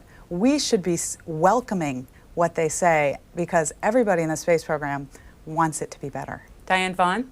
Yes, I was thinking of several comments that I've heard Sean O'Keefe mention to the press lately that give me some concerns about the ability to grasp this and really turn it into action. And very frequently he has mentioned, human nature, the idea that they normalize the phone problem. Well, people do that, or individuals made mistakes. As long as they have the perspective that this is an idiosyncratic event based on human failure, they're not going to be able to fix the organizational system that is broken. The board's recommendations really address the entire organizational system. That means the political and budgetary environment of NASA, the organization itself, and the decision-making process. But this kind of an individual failure attitude can be a block to them seeing the kind of systemic flaws that existed at Challenger and that still existed at the time of Columbia. Congressman Weldon, a little bit earlier this morning, outlined what he saw as one of the changes, and I don't think I can actually explain it, but he basically said that there would be managers would not be overseeing a complete area, that there would be two separate areas where either group could stop the shuttle from launching. Therefore, a manager couldn't step back and say, oh, we're just going to do it anyway. We're just going to launch the shuttle anyway. Have you heard of those kinds of reorganizations? Well, I've worked on the report, and I don't see that in the report. Mm-hmm. So I think we'll have to wait and see what the report actually says. And how did you work on the report? I was called to testify in April before the board. And as a consequence of that, they had asked me to be a consultant. Prior to my testimony, they had read my book, and it directed them to a social science perspective and to other writings by social scientists. So this report is path-breaking in the sense that one of the obvious factors about it is that the technical cause and the organizational cause of this accident are given equal priority, and then the recommendations are towards fixing the technical problem and the organizational problem. What do you think is the worst thing that could happen in this report today? What if this report comes out in an hour and 20 minutes? What would you say that would make it a disaster for you?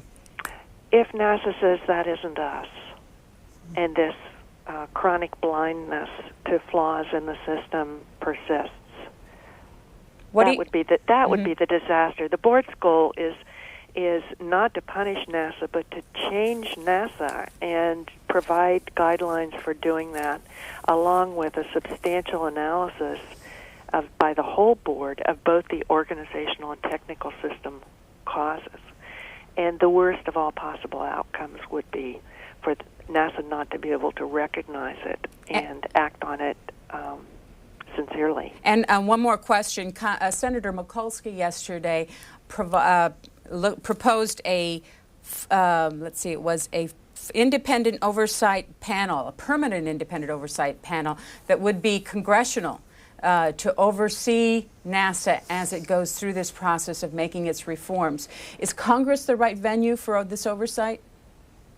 I believe it is. In fact, Admiral Gaiman has discussed with Congress the possibility of taking over oversight.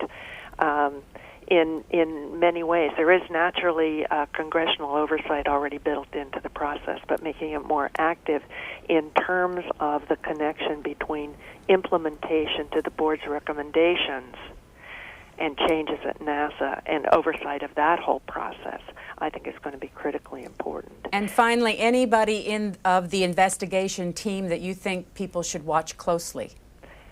I would rather answer a different question and go back to one of the earlier ones you said. Another aspect in terms of what would be the most disappointing in reaction to this report, another thing I feel very strongly is that part of NASA's problems have to do with actions of the White House and Congress that have imposed goals and budget shortages on them, which have chronically constrained the program. NASA can have all the goodwill and all the insight and all the motivation in the world to make these changes, but if the resources and the goals are not brought into alignment, they're not going to be able to do it. Diane Vaughn, thank you very much for joining us. She is the author of The Challenger Launch Decision, joining us by telephone from Boston this morning. Thank you. And Lori Garver, any reaction to what else she had to say? Well, she makes excellent points, and the book has really helped focus, as I think maybe she can't acknowledge so much, the Gaiman board in helping them to look at the social implications. We've heard a lot about how the culture of NASA helped lead to these problems. And ultimately, I have heard that the Gaiman board has offered to come in a year, and if Congress asks, to look at how NASA has done at responding to those recommendations. Probably the best thing they could do is get this board back, because they seem to have done a very thorough job. Portland, Oregon, go ahead. Good morning, Connie, and thank you for C-SPAN, and good morning, Miss Garver. Morning. A few questions. First, is your name still on the list of possible passengers? I remember a while back you and Lance Bass were duking it out for a seat on the Soyuz. Are you still interested in doing that? And I have a couple more questions.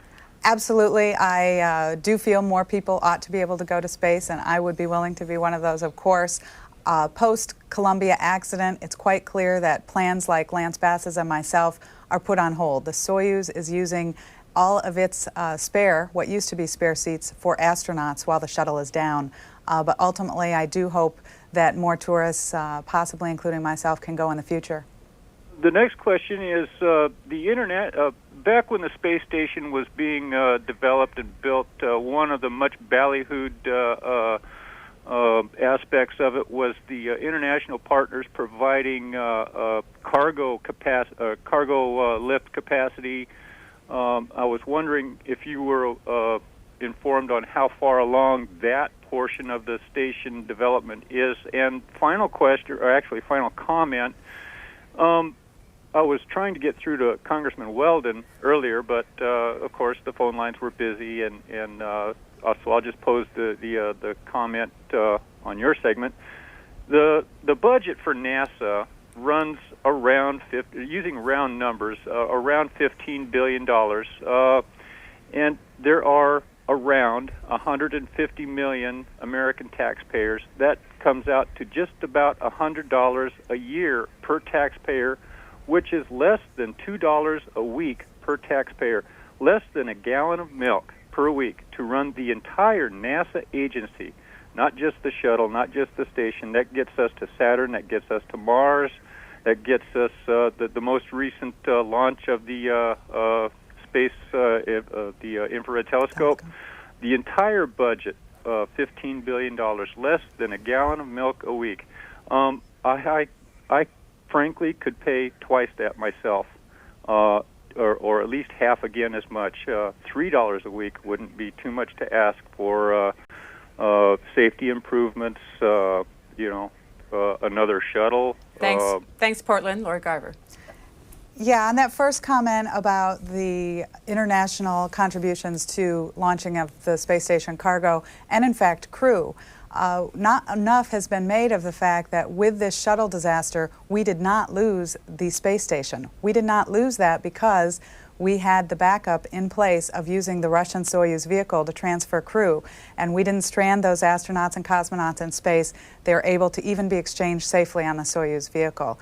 In addition, the Russians launched cargo to the space station, and the Europeans are developing and should be ready next year, a cargo carrier as well. As to your point about how much this costs each of us a week, hopefully one of the outcomes of something like this, a tragedy unfortunately, but the positive outcome can be a national dialogue on where are we going in space, and are we willing to spend that gallon of milk a week for our future. Of course, if you can't buy your gallon of milk, some people could buy more than one. But I think that's absolutely the case, that the nation has to decide if we're going to be spacefaring nation or not. Flemington, New Jersey. With regard to a national dialogue in space, I've followed the space program from its very beginning, and I've been very interested in it. And I think as part of the national dialogue, we should ask the question about whether space exploration and science should be done with manned space flight or with unmanned space flight. My own belief is that we can accomplish a lot more science, and we can learn a lot more about other planets and other bodies in space if we focused entirely on unmanned space flight and stopped putting humans into space. When we send humans into space, we spend at least 90% of the funds to keep the humans safe, and maybe we get a little bit of science done. That's an excellent point, and that debate is ongoing. We spend about 30% of the NASA budget on human spaceflight at this point. It has been more in the past. We've done incredible science missions lately that have really captured, I think, ultimately the real imagination of the public, using the Hubble Space Telescope, our missions to Mars. But keep in mind, a lot of those, like the Mars missions, are exciting because people ultimately believe they can go there. The Hubble Space Telescope is providing the great science because humans have serviced it. Absolutely, there are trade-offs, and where we don't need humans to do the science, we really shouldn't be spending the money to do that. But I believe personally that humans are part of our exploration effort because ultimately we will leave the planet as a species. So you ultimately can't do that with robots. Sweetwater, Texas. Yes, good morning. Morning. My question is, now in my lifetime I've seen 2 shuttle disasters. With all the science, technology, and everything, why are they so quick to want to launch these shuttles, like the Challenger, for example, and now Columbia? when they could take different scenarios and do them in a small laboratory type situation and think of these things and then train the crews on how to fix them if they can while they're in space flight. That's all that I have, and I just don't understand why they don't try to do things like this. Can you answer my question? I think one of the outcomes of this accident will be to try and do those things. One of the recommendations that's already been published by the Gaiman panel is to be able to fix these things in space. It's one of the real challenges that NASA has on its plate technically. Ultimately, why are we continuing to send shuttles is also something we expect to hear about in today's report. Whether they should be used for missions that really don't require the unique aspects of the shuttle to exchange crew and so forth. Maybe the vehicle just long term is not safe enough to fly as many times, certainly, as we had thought before Challenger and now even before Columbia. When is the next shuttle planned to go up? NASA has on the books a March 2004 return to flight. They have said themselves that's probably aggressive, and they will not fly until they have made sure that they've addressed all of the recommendations of the report. And of course, they haven't seen the report, so they can't know when that would be. Do you think the report will have something to say about when the next shuttle is? I think the report will recommend they not fly till they've addressed a certain set of recommendations, and then there's some longer-term recommendations as well. I know that the Gaiman board is really willing to work with NASA on this and try and make sure everything is accomplished before they fly. NASA does have a challenge because we are running out of valuable resources on the space station, things like water in particular. So we, I think, need to fly the next shuttle by, say at the latest, late next year, in order to keep the space station fully staffed. Out to the West Coast, El Sobrante, California. Yes, good morning. Morning. I was a manager with a contractor at NASA, and I see a serious management problem with the civil service side. Managers do not get fired for not making decisions. They ignore things to death, literally, and then terrible things happen. The relationship between contractors and NASA management is almost incestuous. They manipulate the system so that they can pick out the people and individuals that they have biases for, ignoring all the bid information. They follow the rules, but they manipulate the rules so that they make get the people that they're looking for, not doing an honest, open bidding process to select contractors. If you'd care to comment on that. I'm not aware whether that in particular is going to come up in the report today. I guess my experience at NASA is it's not quite that bad. Certainly there are places where that kind of thing happens. Ultimately, NASA, in my view, is one of the few government agencies, because they have to accomplish things that are in the broader public eye, really do try and make the right decisions. There are always going to be considerations for bad management, and within government, I think we're trying to do more for accountability, and this administration, as well as the last, have this as a goal. So I think your comments do happen, but hopefully aren't as prevalent as you experienced. Grand Junction, Colorado. Hello. Hi. Hi. I'm a retired Department of Defense engineer. I was one of those dirty, rotten, low-down civil service engineers that this lad that just talked was talking about. He doesn't know what he is talking about. I would challenge him to give me any specific example that he has of what he just said. And the thing that I mainly wanted to say here is that I've heard the argument before about the value of the fallout technology. I would suggest to you that that is probably the most expensive research that we could have. If we had one department who was involved in doing research, general research, on worthwhile ideas, rather than spending the kind of money we're spending at NASA, and justify it just by the fallout technology, then I believe we would be billions of dollars ahead. Lori Garver. Well, that is an excellent point. There have been times when the leadership has talked about a research and development agency. We've not decided to do that, of course, and I absolutely am not one of those who would justify the space program on those spin-off or fallout technologies, as I think you're referring. We ultimately are going to space for the much broader purpose of exploration and discovery, and ultimately, I believe, survival. So the fall-off technologies are positive. When you're looking at dollar for dollar how you can invest your money, I think NASA is a very valuable investment for our technological future. But absolutely, if you spent the money developing that spin-off technology, you would be farther ahead without ultimately having your goals met of the space program. Tampa, Florida. Good morning. How are you doing? Fine. I'm an inventor and a consultant to several companies, Simcoe and other companies that deal with the feds. I think the original ideas of Von Braun, starting with the ion engine, I think the problem with allocation of funds started back then. People should have been investing in a mechanism to get from point A to point B, as opposed to the direction that the space program went. One of your previous comments, one of your callers said that 90% of the funds were being used for human survival.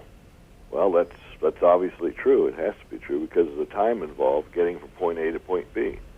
I think robotics is a good idea temporarily. I think additional funds should be given to these little groups that are putting together the robotics to, for example, the ones that did the flyby on the asteroid. I mean, they get it on a minimal budget. If they can do it, imagine what we can do with the backing of the U.S. government behind it. Keeping people alive, it's a problem. It's always going to be a problem until you develop a system to go from point A to point B quickly. That's another great point. I'm a huge Von Braun fan as well, and ultimately he believed we ought to be going further and not just stuck in low Earth orbit. NASA's developing ion engines. We've tested them in space. As you mentioned, doing robotic flybys of asteroids are all things that ultimately are the great accomplishments of NASA. And I hope, in answer to a question that was asked earlier to Dr. Vaughn, is my answer on what could be wrong as a response to this report would be that we turn back the clock and hunker down and say we're just going to make it safe to go in low Earth orbit continually. We owe it to these brave men and women to take our lessons and go forward with a space program. We all can develop together goals. It's not NASA's job to do that, it's the country's job. Goals that will challenge this space agency and then help them go about setting them. Pota, Oklahoma. Hello. I would like to know what significantly has been learned from all of the space shuttle missions. It seems to me that we're spending so much money and we've lost lives, and I don't see any great benefit that we've received from this.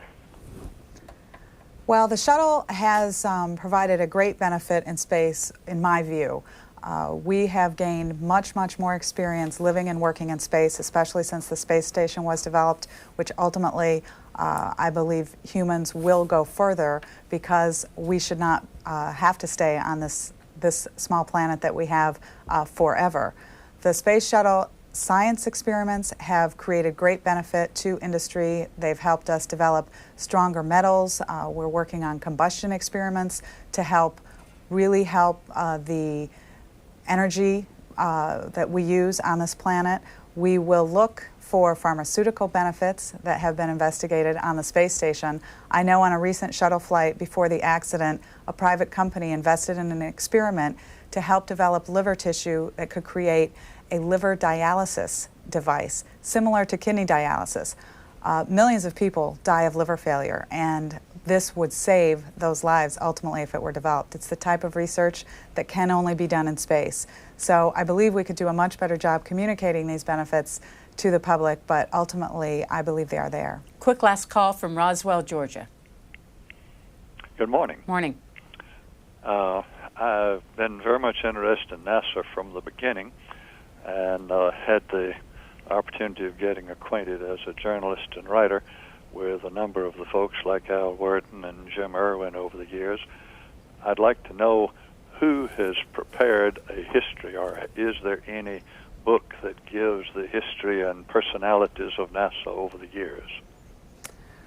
Well, the NASA History Office is a very active entity within NASA. I would urge you to contact the chief NASA historian, who is Steve Garver, and he could be reached at NASA. All the NASA emails are firstname.lastname@nasa.gov, and Steve can let you know some of the works. The incredible biographies are listed on NASA's website, and I would direct you right to NASA. They do an excellent job of capturing their own unique and important history. Lori Garver, former NASA Associate Administrator, currently with DFI International as Vice President. Thank you very much. Thank you. Appreciate your time. And again, just as a reminder, in 1 hour we will be bringing you live coverage of the release of the report. And also you might want to join us back here on C-SPAN at 2 p.m. Eastern Time this afternoon when NASA Administrator Sean O'Keefe will be talking to the NASA employees here in Washington. We'll have live coverage of both of that.